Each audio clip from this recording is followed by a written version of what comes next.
রাজনীতিতে মত দ্বিমত থাকবে, কিন্তু সেটা যেন নেগেটিভ না হয়ে ওঠে। দেশ ও রাষ্ট্রের প্রয়োজনে সে বিষয়ে নজর দিতে সব রাজনৈতিক দলের প্রতি আহ্বান জানান বিএনপি মহাসচিব ও এলজিআরডি মন্ত্রী মির্জা ফখরুল ইসলাম আলমগীর।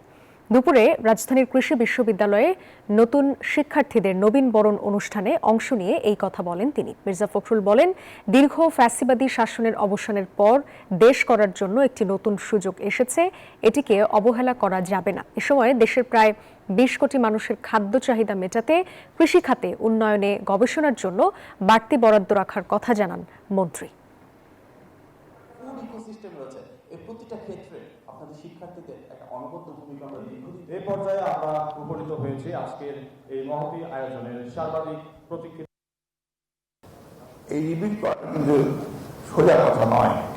এটা করার জন্য যে পরিমাণ দৃঢ়তা দরকার, যে পরিমাণ সাহস দরকার, যে পরিমাণ প্রজ্ঞা দরকার, ভিশন দরকার, সেটা আমাদের নেতার আছে বলে আমরা মনে করি।